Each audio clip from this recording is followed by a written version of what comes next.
Oliver here, and I'm here for another episode of Website Wednesdays.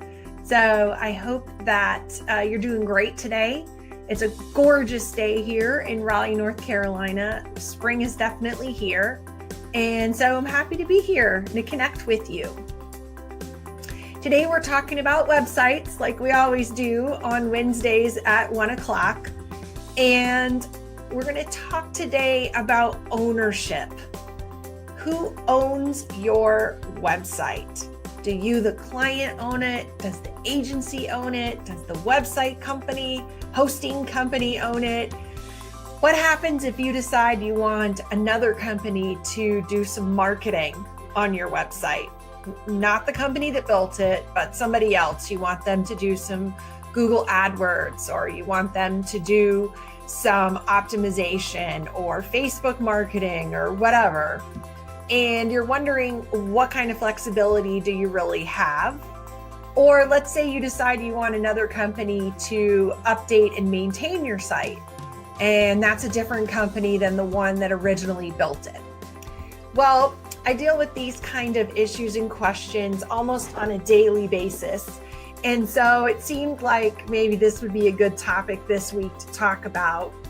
And it's a bit of a controversial topic, and there are a lot of different opinions about this. So I'm going to give you mine, and it's worth what you paid for it.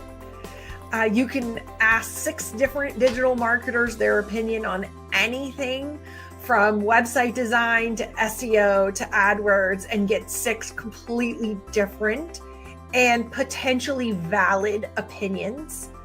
So it's a matter of what fits your business model best. So that's why I want to present what some of your options are today, and then let you figure out what fits your business model best. So I hope that makes sense. Look down. Yeah. Hey, Ann, how you doing? Hoping that some other people are going to join us and check out what we're doing. So websites, who owns it? You've just completed a website. Let's say you've spent $10,000 to have this website completed. You enjoyed working with the development company, but you're not interested in a long-term relationship. You meet another marketing company and you really want them to do Google AdWords for you, or search engine optimization, or make updates to the site. What do you do now? All right, so to explain how this works, the first thing I have to do is teach you a bit about websites and how websites work. So with a website, there is what we call a front end and a back end. Front end and a back end. The front end of a website is the design. That's the part you, the user, can see. That's the graphics, that's the photos, the virtual tours, the copy, etc. And almost every website contract, when you go to build a website, you almost always own the front end design. If you're a client of good standing, meaning paid in full, and you've met all the requirements of the contract. There are some agency contracts that will say that ultimately the copyright on the front end graphics belong to the agency and not to the client. So you want to check that out and see how it reads and what it reads. Sometimes when they mean that they have copyright of it, it doesn't necessarily mean you don't own those and you can't do what you want to with them. They're kind of protecting it more in a commercial sense. So if you were going to go out and start your own web design agency, you couldn't use those in a commercial sense. But as long as they're being used for the original intent of a home building business or a car wash business, or for whatever purpose they were originally designed for, you have ownership of those files. So the front end of the website is generally not a big issue and can be worked out if you review your contracts carefully and you know what you're paying for. In some cases, the front end design of the website, also known as the wireframes, the layouts, in some cases, those are templates that you select from. So maybe they have 10 different choices, and each of those choices you can pick 3 different colors. And it's a set of templates, kind of like a set of floor plans. And you pick from one of those. In those cases, you generally don't own those graphics. You can't take those graphics, move them off their server, manipulate them without them being involved. So it's kind of like if you do a templated type thing, you have a lot less ownership of it. You also spent like nothing on it. Maybe you spent less than $500 on it. And it's kind of a rent-a-site type of approach. As long as you pay the monthly bill, you got a website. So that's kind of how it works. All right, so now we move to the more complicated part of website ownership, and that's the back end. So like I said, the front end is the visuals and the graphics and the content. The back end of the website is how the site is administered or managed. Most of the time, the back end is referred to as the content management system, the CMS. There are different types of CMS. There are proprietary CMS. That's the agency themselves have spent the money to develop that particular CMS just for them. They've spent thousands upon thousands upon thousands of dollars to build a platform, an engine, if you will, that administers all of their sites. There are other CMS types called open source. An example of an open source CMS is WordPress. Probably the most popular of all of the platforms is WordPress. But you'll also hear other ones like Drupal, Ruby on the Rails. There's many different platforms out there. So ownership also frequently comes down to what kind of backend system you have. If you are with a company that has a proprietary CMS that they've built for themselves, they likely are not going to release and give you complete access to that code. That's their intellectual property that they have created. And they probably are not going to give you, the client, or a third-party marketing company access to that part of the website.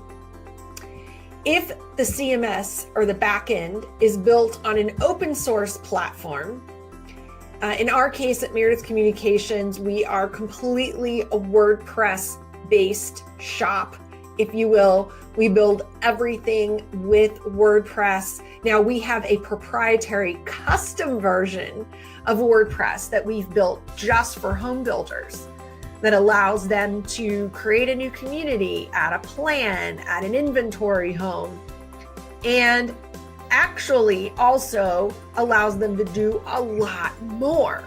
Change the slideshow on their homepage, add photos and albums to their photo gallery, add virtual tours. I mean, the way our system works, you can access 99% of the website. So the back-end system is really important. If it's a proprietary system, then you have to find out in advance, how much access will I have? Exactly what fields can I access? And if I wanted a third-party company to be able to get in here and do search engine optimization, how much access would they be granted? Cost, again, is typically an issue here. A lot of times, the less you pay, the less access you get, but that's not always the case. Sometimes you'll pay $20,000, $30,000, $40,000 for a site only to find out that it's built on a proprietary content management system. You have very limited ability to make changes, no ability to do any kind of search engine optimization. You certainly cannot move the whole site to another host. In other words, you own nothing except maybe the front end graphics. So one of my favorite quotes is to begin with the end in mind. And this applies absolutely to your website. When we begin a project, we all like to think we're going to gel, we're going to have great chemistry, we're going to get along, it's going to work awesome. But you have to prepare and think ahead and ask these questions when you're building a new site. What if we don't end up working together long term on this? What if in a year from now, we decide we want somebody else to be able to market our website? What then? So ownership is really an important conversation to have. So what I can do, since we're experts in WordPress, I can give you some specifics on that. So specifically, what you would ask for if you had a WordPress content management system is you would ask for administrative level access. Administrative level access is the highest level of access that can be granted to the WordPress backend system. It allows you to create user accounts, remove user accounts, and access really all parts of the site. Now, if you, the client, go in at administrative and manage to delete the entire photo gallery, or you manage to delete an entire section of code, your agency's gonna have every right to charge you to fix all of that. And they should. And they should charge you time and a half for it. I'm just kidding. But if you're gonna be given this access, you have to be responsible with it. And I think just at a basic level, it's something that you document in your files and that you leave it alone. And then if you have somebody in the office that's going to be making changes to the website, they're granted more of an editor level access. So they can access certain records to make price changes, but they don't have complete access. So that administrative level is really for the people who are going to be deciding who should be accessing this website and who shouldn't be. And if your agency maintains administrative level and you don't, then they can remove you from being a user and you have no way to do anything about that. So that's absolutely a worst case scenario, but you don't want that. You want to have the equal ability to create users, remove users as they do. And then as you decide who is going to have access to the site, that's where you want to go down a level and maybe make someone a contributor level or an editor level, for example. All right, so another part of the whole ownership conversation on who owns a site. So there's the site itself, front end and back end. And then there is where the site lives, which is the hosting. And this is another important question you should ask before you start a website project with a company, a freelancer, an agency, whomever. Ask them, where will this site be hosted? And if they say that the only place that can host the site, or the only way the site can be hosted is with them, that's a tip off, and that is a clue that you likely do not own the complete website, including that backend database. So what I'm typically looking for is an answer that says, we prefer that you host it with us, because frankly, it's easier for us to get in there and do what we need to do when you have an issue. It's quicker because it's our server, right? But it is not required. You may host the site where you choose. That's the kind of answer that I'm looking for. Now, a lot of the website agencies or freelancers out there are cringing and cursing at the screen right now, because what I'm telling you is not the best way to make money doing website and agency work.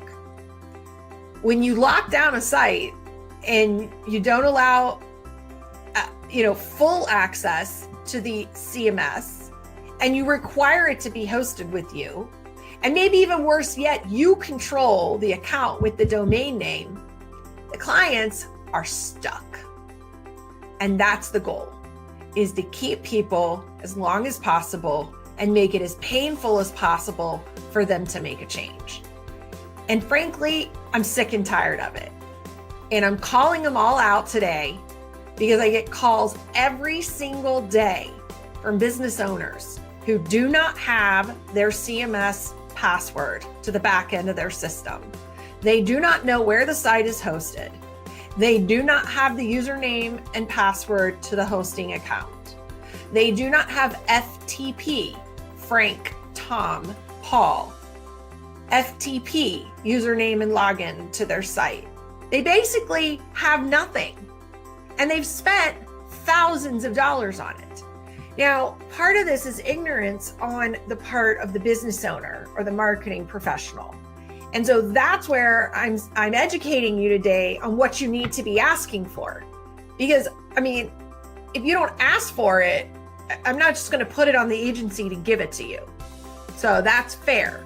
So you need to be an educated consumer, and you need to know what's fair and what you should ask for.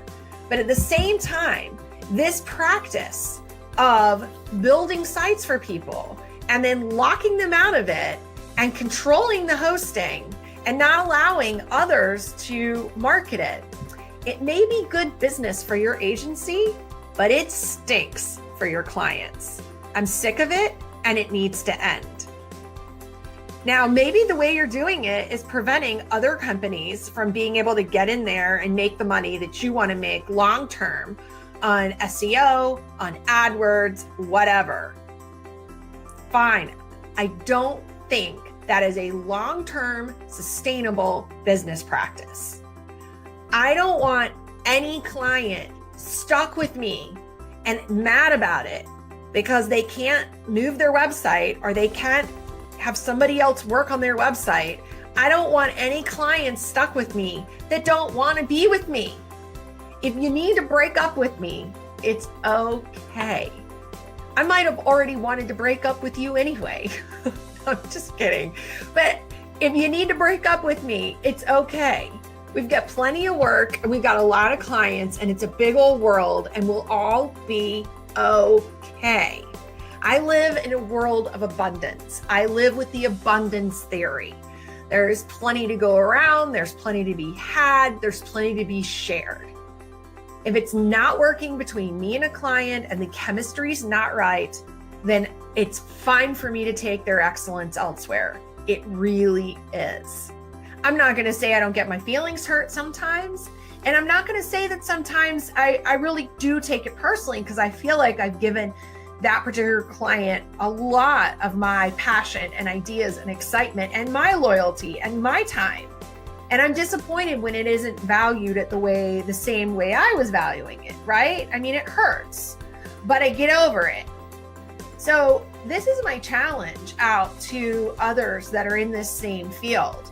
Stop it. Stop locking down the CMS. Stop locking down the hosting.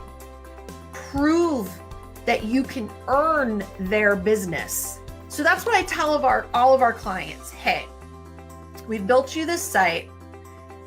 Upon payment in full, client in good standing, this site is yours. And it's yours to host with us or host somewhere else. And it's yours to do with what you see fit. We want to earn your business. We want to earn your search engine optimization business. We want to earn your Google AdWords business, your blogging business, your Facebook advertising business. Frankly, building one-off websites is not a great business model. Where we stay in business, feed all of our employees, pay all of our employees so they can feed our family, keep a mortgage over our head, send Brady Oliver to college. Where we do that is in the ongoing marketing programs. That is where we do it. So the temptation to make it impossible for you to work with anyone else is a strong one. But at the same time, it's not okay in my world. And I refuse to compete on that. So if that's what it's going to take to build a fancy agency with a big office and glass doors that has really cool video on their website and all the other stuff, I'm out. I'm not going to do it. I'm just not going to do it. So that's my 2 cents. I told you I was going to let it rip today. I'm generally extremely guarded in some things that I say, but after the last month of conversations I've been having, I've just had enough. So you, the business owner or the marketing professional, the sales professional, let's do a quick review. Here's the stuff that you need to be asking for, be educated about, and know more about. Number 1, what does the contract say regarding ownership of the website? Does it specifically address front-end creative files as well as back-end database files? If you were to want to move the website to a different hosting company, could you do that? Can yourself and or a third-party marketing company, are you allowed to be given full administrative access to the back-end system? And finally, if you were to want to move the entire site, how much of those files could you take with you? That's the kind of questions you need help answering. If you get stuck and you're getting mumbo jumbo that you don't really understand or what they're saying, shoot it to me. I'll take a look. I'll try to translate and I'll try to help you. Okay, rant over. I promise next week we'll be back to something a little more positive, but I just felt that you should be informed and educated, and I'm always here to help. So, Website Wednesdays with Meredith. I'll see you next Wednesday right here on Facebook Live at 1 o'clock Eastern, 12 Central. Thanks.